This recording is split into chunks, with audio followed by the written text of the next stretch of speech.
is there not a cause? Is there not a cause? This is a very familiar portion of Scripture. Whether you've read it or not, you've heard bits and pieces of it. If you've been in Sunday school, you've definitely heard it before in your lifetime. You've probably seen it on Veggie Tales or some such, but it's a familiar story. Has anybody ever heard of David and Goliath? This is that chapter. But I pray today to bring it out into a different light, or I should say bring it out into God's light. Beginning with verse 1, we see just the setup, that the Philistines gathered together their armies to battle. They were gathered together at Shecco, which belongeth to Judah, and pitched between Shecco and Azekah and Ephes Dammim. And Saul and the men of Israel, they were gathered together, and they pitched by the valley of Elah, and set the battle in array against the Philistines. The Philistines stood on a mountain on one side, and the Israel, well, they stood on a mountain on the other side, and there was a valley between them. It's interesting to see this set up because the high ground is something that is looked for in war. The valley would be kind of your battleground, but coming down from the mountaintop, you would have a little bit more of an ostentatious victory over them. But we see in this case, both Israel and the Philistines are encamped, and there's this valley between there. And it says, and there went out a champion out of the camp of the Philistines, named Goliath of Gath, whose height was 6 cubits and a span. This means he was around 9'9". He was a big boy. What's interesting in word study, I'm one of those geeks that love looking up the names, and I'm big in name meanings. I see in Scripture usually what would become of a person would start in their name, or sometimes what God would want of that person would start with a name. And if it was already put on them, like the case of Jacob meant deceiver and supplanter. We see that they would get a name change into, Israel. They would have a promotion of sorts. When I looked up Goliath, it was actually interesting. Ancestry.com was the one that came back with one of the meanings behind it of all. So I guess maybe more parents are wanting to name their children Goliath these days. But the name itself is derived from the Hebrew word galut, which translates to exile or captivity, reflecting the Philistines' warriors' oppressive nature. Throughout history, the name Goliath has been synonymous with enormous size, brute strength, and intimidating demeanor. I think they added those last parts. That way, if you were a parent thinking about naming your child Goliath, you would forget about exile and captivity and be like, he's a big boy. He's going to be a good fighter, It's like, hey, that name choice, still good. Go with it. But I think it's interesting that when we look at this, they were faced against this. It says there went out a champion of the camp. They sent out this guy. He was, has anybody ever watched wrestling? We were joking around about this before, where at the beginning stage, you have the champion come out, the lights dim, the spotlight goes to him, his theme music comes on, and he's escorted by a parade of, other marauders that make him look even the more fierce. Like, this is how we see Goliath. He is enemy number one for Israel. He is a champion. He's 9'9", so he's as tall as some ceilings, and he's walking out into the battlefield. His name brings you a tear to your eye because it makes you think of captivity and exile, literally as the person on defense, the one that has to go against this dude. You're scared in your boots. He's a giant. He's truly a giant. He's weird, too. no offense. Maybe I shouldn't have said that. Let's just put it this way. He has some abnormalities. Besides height, I believe he had 6 toes and 6 fingers on, each foot and hand accordingly. Make sure I don't mix that up. He didn't have toes on his hands. But then I could say he's weird, and we'd all agree. But if you came in today with 12 toes, I apologize. I'm not calling you weird. I'm just saying you have something in common with Goliath, the enemy of Israel. That's between you and them. He comes in, and it says in verse 5 that he had a helmet of brass upon his head, and he was armed with a coat of mail, and the weight of the coat was 5,000 shekels of brass. This means that his coat weighed around 150 pounds.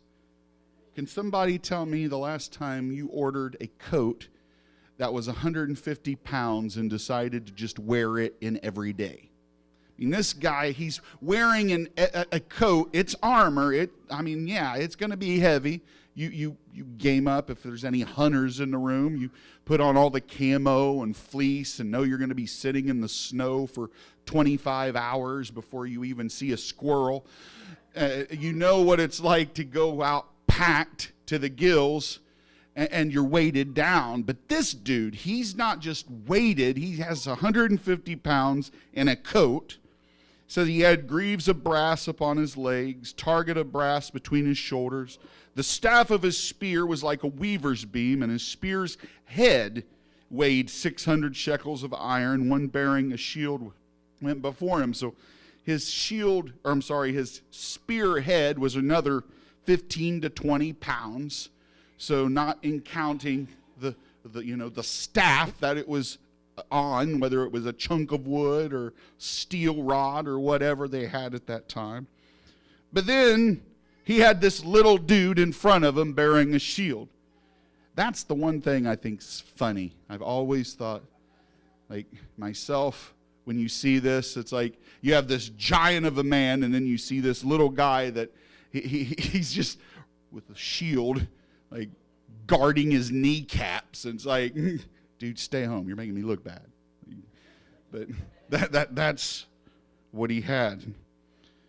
And it says in verse 8 that he cried unto the armies of Israel and said unto them, Why are ye come out to set your battle in array? Am not I a Philistine, and ye servants to Saul? Choose you a man for you, and let him come down to me. If he be able to fight with me and to kill me, then we'll be your servants. But if I prevail against him and kill him, well, then you'll be our servants. You'll serve us. And the Philistine said, I defy the armies of Israel this day.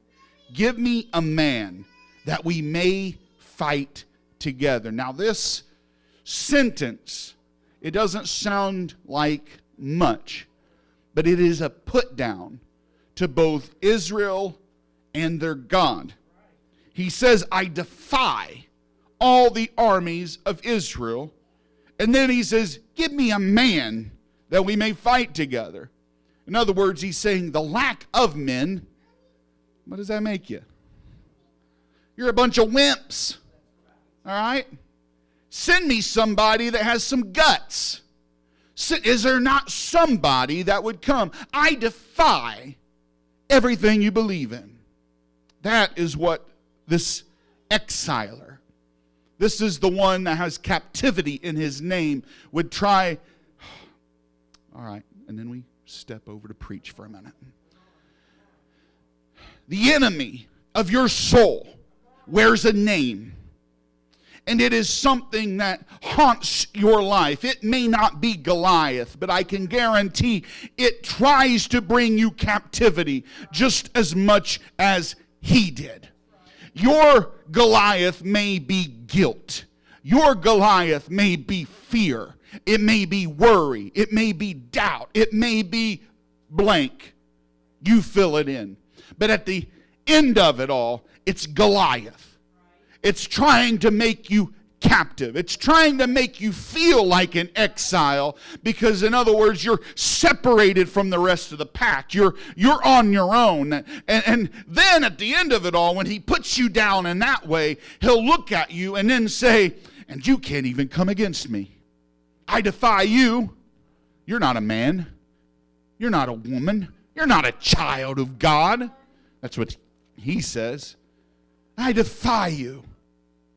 I defy your armies. When Saul and all Israel heard those words of the Philistines, they were dismayed and greatly afraid.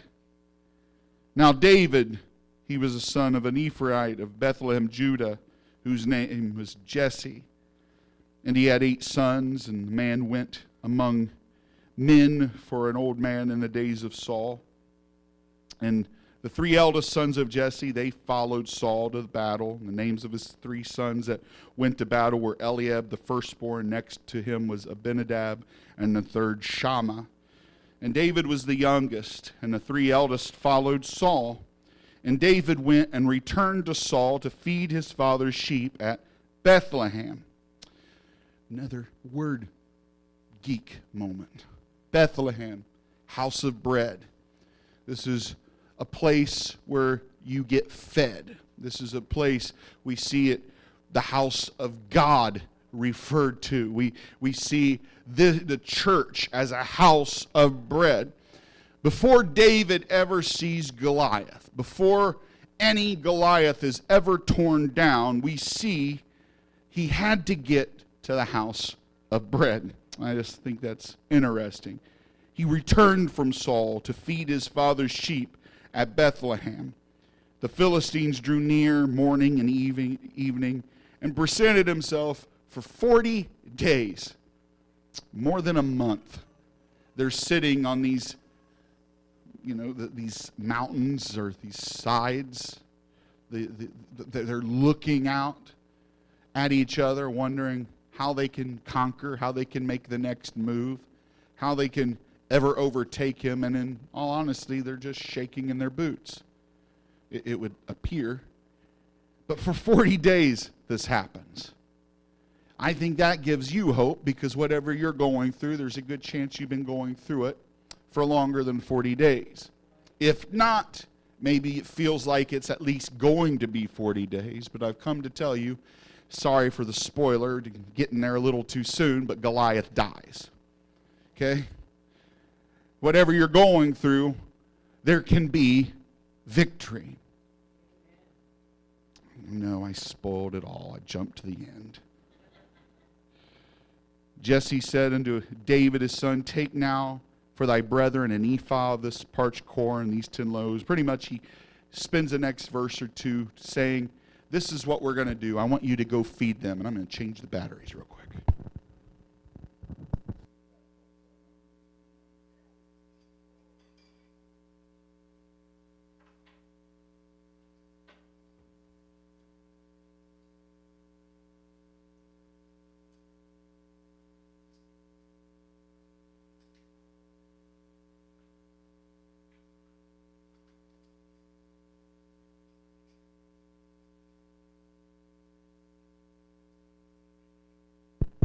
There we go.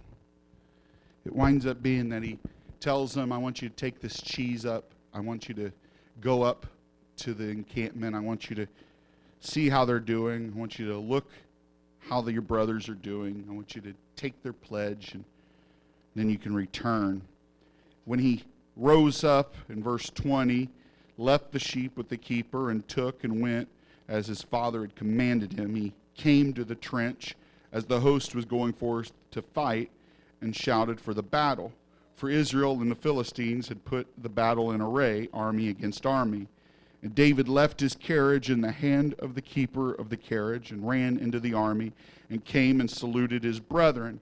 And he talked with them, and as he talked with them, behold, there came up the champion. And we see this again. He was introduced as the champion. He's reintroduced as the champion. The champion, the Philistine of Gath, Goliath by name, out of the armies of the Philistines, and spake according to the same words, and David heard him. So now David hears what he is saying against the people of God. The fact that he's calling them all a bunch of wimps and saying that he can defy their armies, in fact, defy their God. He now hears this, and David takes it personal. He saw the man, and all the men of Israel, and that when they saw the man, they fled from him and were sore afraid. And the men of Israel said, "Have you seen this man that has come up? Surely to defy Israel he has come up. And it shall be that the man who killeth him, the king will enrich him. He'll give him his daughter and make his father's house free in Israel." And David spake to the men that stood by him, saying, "What shall be done to the man that killeth this Philistine, and taketh away the reproach from Israel? For who is this uncircumcised Philistine, that he should defy the armies of the living God?" Before, it had always just been the armies of Israel. David says for what it is, the armies of the living God. This army is chosen by God. This people is selected by God. David states a fact that they had seemed to have forgotten. Who would defy the army of the living God? The people answered him, "After this manner so shall it be done to the man that kills him." Then we see his brother Eliab. He talks to David. He heard him when he spake to the men. And Eliab, he was angry. It says that his anger was kindled against David. And he said, "Why camest thou down hither? And with whom hast thou left those few sheep in the wilderness? I know thy pride and the naughtiness of thine heart. For thou art come down that thou mightest see the battle." Big brother's looking at him saying, "I know what you're up to. Oh, you wanted to deliver some cheese. You wanted to bring us some meat. No, you wanted to get in on the action. You wanted to see what was going on. I know what's going on." And David said, "What have I done? What have I now done? Is there not a cause?" And he turned from him toward another, and he spake after the same manner. But get this, it says, "And the people answered him again after the former manner." In other words, I get this image that everybody he talks to is like, you're just a kid. You're just wanting to see the action. You're just here for a fight, for a free show. It's easy for you to have the big words. You're not the one in battle, David. You're not the one going through the problem. You're putting us down. You're just a little tyke. Why don't you go home to your daddy?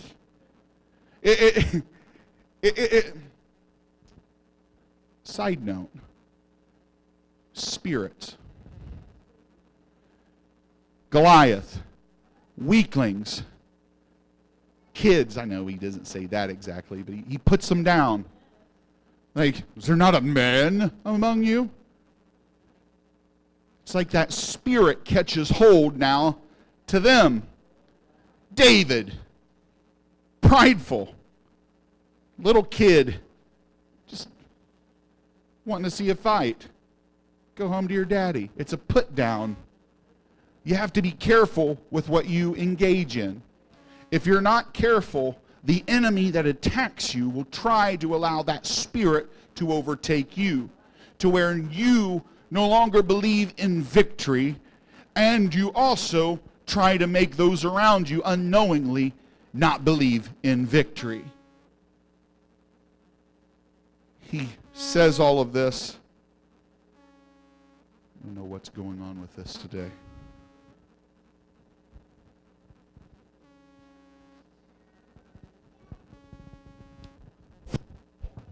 We'll just switch.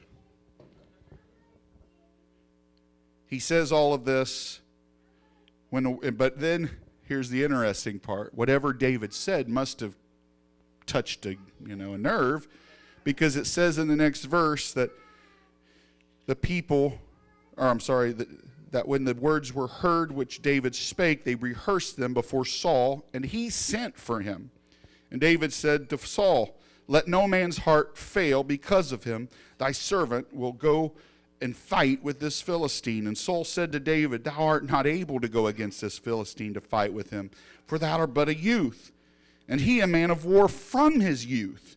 And David, he begins telling the testimony of what God has taken him through.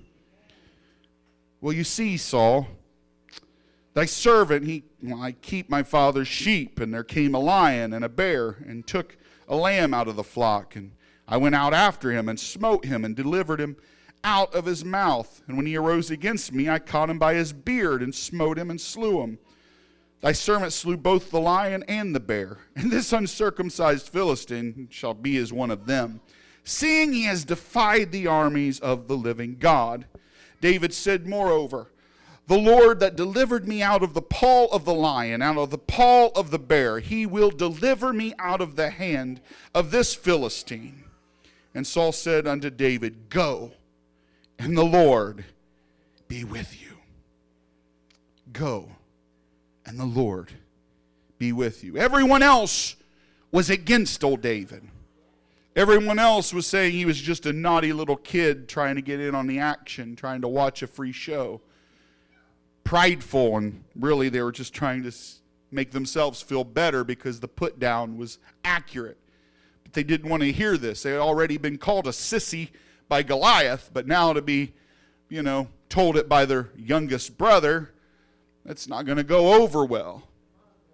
But Saul, there was something about the words of David that it touched his heart. And it made him take notice that maybe there's something to this kid. Maybe there's something about this. It only comes by the testimony. And we see in Scripture that how's it say it? That we have overcome by the blood of the Lamb and the word of the testimony. There's something about the trial you have went through, as well as the trial you are going through. Now, hear me. I'm talking in both ways. I'm talking to people who are in every stage of this adventure. You may have just got out of a trial. You may be getting ready to go into a trial, or you may be smack dab in the middle. But the lesson still applies. There's a Goliath that you have either seen slain before. Maybe it was a bear. Maybe it was a lion. Maybe right now you're going against Goliath. But don't fear. Don't worry. As long as you remember what he's taken you through before, or as long as you recall what God has done in your life in the past, you can suddenly amp up yourself enough to realize that just maybe he can take me through it now. Well, I've never been taken through. Well, what's the person next to you been taken through? What's their testimony about? Maybe that's what you have to grab hold into. We see that Saul, he fits him with his armor. It's his armor. He puts on a helmet of brass. He arms him with a coat of mail in verse 38. Verse 39, it says that he girded his sword upon his armor, and he essayed to go, for he had not proved it. And David said unto Saul, I cannot go with thee, for I have not proven them. And David put them off. Now here is an important note. You have not gone through the test, but you're relying on your brother's testimony. Well, you can't wear that testimony. That armor will not fit you. The stories of church long ago, I'm sorry, as much as they encourage you and as much as they bring you faith, they will not be proven for you in battle. Wherever God decides to take you, wherever God has placed you in time, he will make you ready in himself. You're not going to wear your daddy's armor. You're not going to wear your sister's armor. You're not going to wear someone else's. Wherever God has chosen you to go, he will take you there as he fits you. And we see David, he puts off all of this in verse 40, and he takes his staff in his hand. He chooses 5 smooth stones out of the brook, puts them in a shepherd's bag which he had, even in a scrip, and his sling was in his hand. And he drew near to the Philistine. I would love to pause here and give you some great exposition on the spiritual meaning behind these 5 rocks. I would love to tell you that without a shadow of a doubt, one was for Goliath, and the rest were for his 4 brothers. And say, that'll preach. But it doesn't say that. In fact, there is a good chance that David chose 5 stones because of one simple fact. He may miss with the first. Stone 2 may not be enough to cut it. Stone 3 may give him a chance at recovery. Stone 4 may be the one that makes the target. But no matter what, by stone 5, the giant's going to fall. That was the faith. If there's something that is not said, but is said, it is this. He chose 5 smooth stones, not 10, not 20, not 2. He chose just enough to go into the battle to not weigh himself down. And the Philistine came on and drew near unto David, and the man that bare the shield went before him. And then the Philistine looked about and saw David. He disdained him, for he is but a youth and ruddy and of a fair countenance. And the Philistine, he's suddenly the offended one. He says unto David, Am I a dog, that thou comest to me with staves? And the Philistine cursed David by his gods. And the Philistine said to David, Come to me, and I will give thy flesh unto the fowls of the air and the beasts of the field. And here's something I want to put into your mind today. There are 2 words spoken. This one by the enemy. It is one that is similar to whatever has been over your life. Okay. Why don't you just try? Try to get over the worry. I'll be back tomorrow. Try to get past the doubt, the confusion, the guilt. Try to, counsel yourself away. I'll always be here. That's what the enemy says. But it's a lie. But what David says is true to prophecy. He looks at him, and it says, Then said David to the Philistine, Now comest to me with a sword, and with a spear, and with a shield. But I come to thee in the name of the Lord of hosts, the God of the armies of Israel, whom thou hast defied. This day will the Lord deliver thee, into mine hand, and I will smite thee, and take thine head from thee, and I will give the carcasses of the host of Philistines this day unto the fowls of the air, and to the wild beasts of the earth, that all the earth may know that there is a God in Israel. And all this assembly shall know that the Lord saveth not with the sword and the spear. For the battle is the Lord's, and he will give you into our hands. And it came to pass that when the Philistines arose, came and drew nigh to meet David, that David hasted and ran towards the army to meet the Philistine. And David put his hand in his bag. Get that. The stone wasn't already in his hand. He has the sling. He's ready, but he's running. Okay, you or me?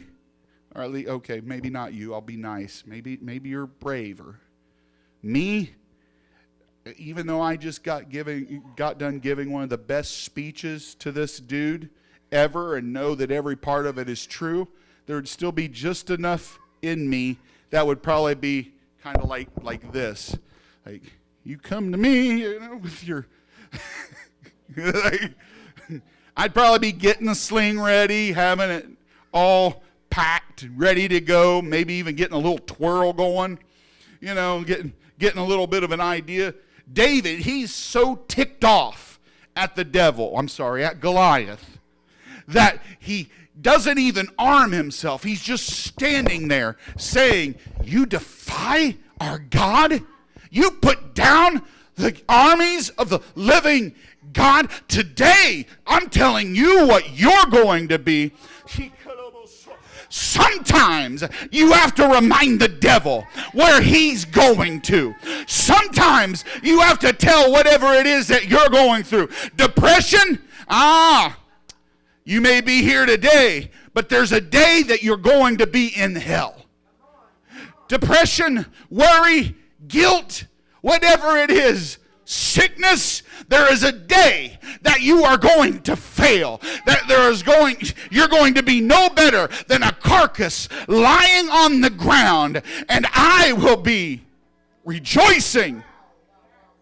That was the speech. That was the feeling he had. And then, as he's running into battle, he puts the rock in. Then as he's going to battle, he gets the sling ready. Then as he's going to battle, he realizes, all right, I spoke on your behalf, but it's up to me and you.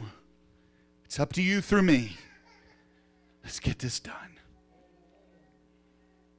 And that's when David prevailed. It says, David put his hand in his bag, took thence a stone and slang it, smote the Philistine in the forehead, that the stone sunk into his forehead. He fell upon his face to the earth. So David prevailed over the Philistine with a sling, with a stone. He smote the Philistine and slew him. But there was no sword in the hand of David. Therefore David ran and stood upon the Philistine and took his own sword. He took the sword of Goliath, drew it out of the sheath thereof, and slew him, cut off his head therewith. And when the Philistines saw their champion was dead, they fled. And all the men of Israel and Judah arose and shouted and pursued the Philistines. They overtook them. The children of Israel returned from chasing after the Philistines. They spoiled their tents. In 54, we see that David took the head of the Philistine and brought it to Jerusalem, but he put his armor in his tent. And when Saul saw David go forth against the Philistine, he said unto Abner, the captain of the host, Abner, whose son is this youth? And Abner said, As thy soul liveth, O king, I cannot tell. And the king said, Inquire thou whose son this stripling is. And as David returned from the slaughter of the Philistine, Abner took him and brought him before Saul with the head of the Philistine in his hand. And Saul said unto him, Whose son art thou, thou young man? And David said, I am the son of thy servant Jesse, the Bethlehemite. I apologize. I don't normally read chapters of Scripture today, but I wanted to make sure we saw this whole picture as it was, because it's important for you today to take it out, to carry it with you, and to understand all of the intricacies of it. What's interesting about how it ends is the fact that David had been playing a harp for Saul. We see Saul had been going through nightmares. He had lost the glory of God. A story for another day. But he had fallen from God's eye. He had sinned. The glory of the Lord had been taken off of him. In fact, David had been anointed king, though it was just in his house. Nothing had been pushed. It wasn't like he was being pushed out as the new king. It was just he was going to be the next king. So that was a prophecy on David. Something David was living. Something that David had throughout this. But Saul sees him, and he sees him in a different light. Suddenly, it's like he's asking, who is this kid? In all the days, or I should say nights, of Saul listening to him play the harp, apparently they never really had a good conversation. It was always just, here, pluck that one. My head's hurting, going through a lot, just play something soft. That was probably their conversation. I liked that one yesterday. I fell asleep pretty good. It relaxed me. Can you play that one? What's your name again? David? Dave? Can I call you Dave? David. Okay, sorry. That's apparently the conversation. Or just maybe Saul had seen him. Saul had looked upon David, knew who he was just enough. But in this moment, in this hour, when David defeats Goliath, it's as if there's a different person, someone other than the shepherd boy who played the harp standing before him. That his bravery, his skill in battle, something had made him stand out in a way that his musical abilities had not. That this David, he played a good tune, but man, I've never seen someone fight like that. I've never seen someone brave like that. And it literally changes him in his eyes. That even those around him, hey Abner, whose son is this? As my soul liveth, O king, I do not know. I've never seen this before. So now we go kind of, and I'm going to go back, stay with me, but to the end of the story. Once you get through the battle, God will change you in such a way that you're no longer just a harpist. I don't know what they call them. I know it's not a harpy. That's a bird, I think, or something. Is it a harpist? A harpist? We'll go with that. If it's not, it sounds good. You're no longer just a musician. I like that one better. You're no longer just, actually that fits a little bit better. You're no longer just a worship director. You're no longer just, a congregant praising and praying. You're no longer just an usher. You're no longer just a door greeter. You're no longer just a visitor. But when God chooses to touch your life, when God takes you through the storm, everything sees you in a new light. Whose son is this? Well, this is of the living God. This is Janet Smith, daughter of the living God. This is Skylar Massey, son of the living. It doesn't matter what you looked like before. It doesn't matter what you faced before. Once Goliath is dead, once his head is in your hand, it proves who your God is and that he is an overcomer, and it'll change you. And that power allows you to go back to where you work, back to where you live, back to where you shop, and prove to other people that there's something a little bit different. I don't think, what is that, David? Is that Tiffany? Is that Amy? Who is that? They look different. They have a smile on their face like I didn't see yesterday. They have a victory in their step. He will change you. He will mold you. He will move you. But the question that we started with, and I circle back as I come to a close, is this. The question that started it all. When it comes to defeating Goliath, when it comes to winning the battle, is there not a cause? Is there not a cause? Is there not a reason for you to step up and stand out? To go ahead and just separate from the rest and say, I'm choosing today whom I'm going to serve. I'm choosing today how I'm going to act, how I'm going to walk, how I'm going to talk. Is there not a cause? You can begin playing, sister. Globally, it's estimated that 720,000 people die by suicide each year. That translates to 2,000 people per day. 2,000 at least people that are having Goliath gnaw at their head, saying, you're a dog, you're a youth, I've come with captivity, I've come with exile. Globally, an estimated 11 million people die from opioid-related overdoses each year. That translates to 30,000 deaths per day. 30,000 people like you, like me. Globally, an estimated 8 million people die from just tobacco use. It's 22,000 per day.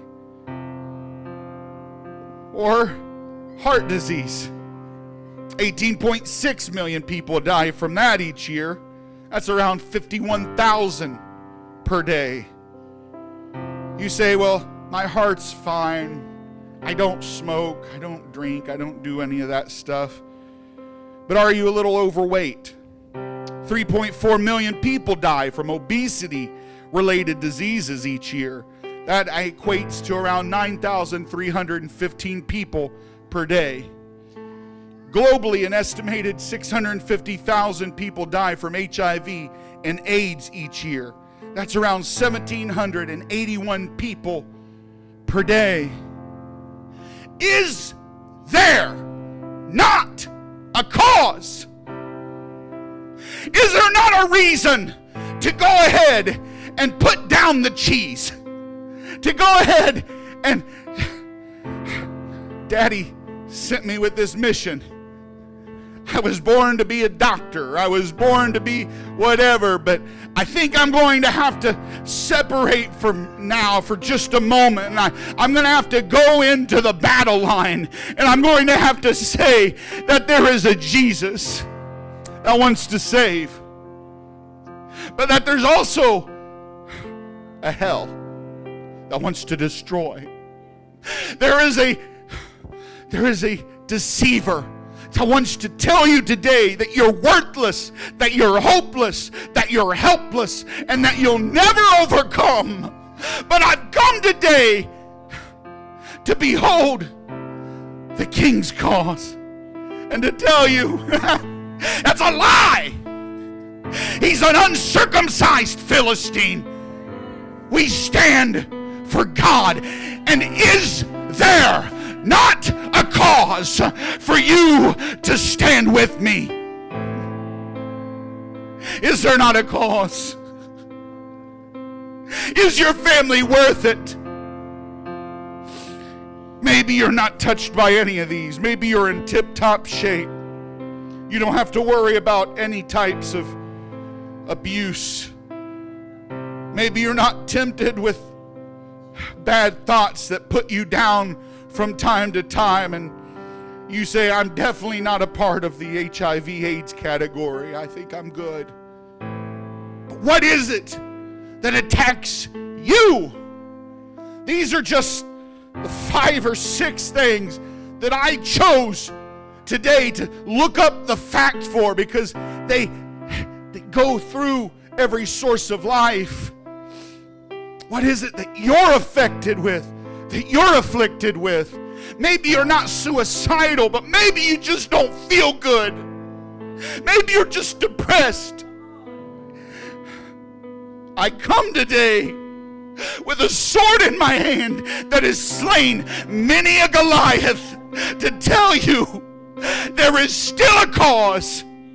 There is still a God. There is still a heaven to gain and a hell to shun, and that we can win this together if we choose to do so. It is worth it. It is worth it. He is worth it. Is there not a cause?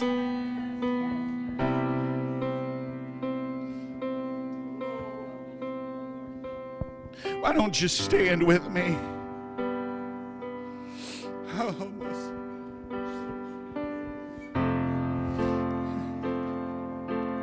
Oh, God.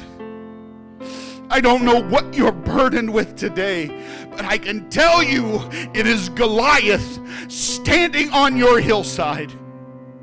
I don't know what it is that is attacking your spirit today, but I can tell you with full assurity in my heart that it is the same spirit that stood before them telling them that they are worthless. But guess what? As soon as Goliath was slain, everybody got victory. Everybody. They just needed a giant slayer. They just needed someone to stand up.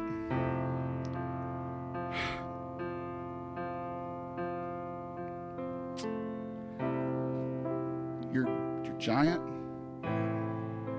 he's been defeated. And I make a little twist here. I apologize. You're not the giant slayer. Okay? You don't get to run in with a sling. You don't get to cut his head off with his own sword. Whatever you're going through, you're just one of those Israelites that get to run in the victory. Well, Brother Smith, what are you talking about? 2,000 years ago, a descendant of the son of David, on one side, Son of God and Son of Man, he came. He didn't word it the same exact way, but he kind of made the same statement a few times. Is there not a cause? Leper be healed. Lame man stand up. Blind man see. Death, hell, grave, I got your house key. When he died on a cross, when he took the stripes, Isaiah 53 words that the chastisement of your peace was upon him, that it's by his stripes that you are healed. That's the giant slayer. So guess what? As I open up this altar, I'm not asking you to come forward and say, I'm David, I'm doing it, I'm going home, I'm going to take it on, this is it, I'm the giant. No, not at all. What I'm saying is that you get behind Jesus and you just go ahead and say, you already took him down, I'm going to go ahead and just... I think I'm just going to indulge in some of the spoils. I think I'm just going, oh death, where is thy sting? Oh grave, where is thy victory? It's been defeated. It's been defeated. I don't know what you're going through, but it's been defeated. I don't know what you're going through, and it's been defeated. Why don't you just sing up? Just run. Rally arms. As a minister of God, I ask you the same question though. Is there not a cause? And your answer is the response today. If there is, if you believe he has, come down here. Rally the troops. Rally the troops. Rally the troops.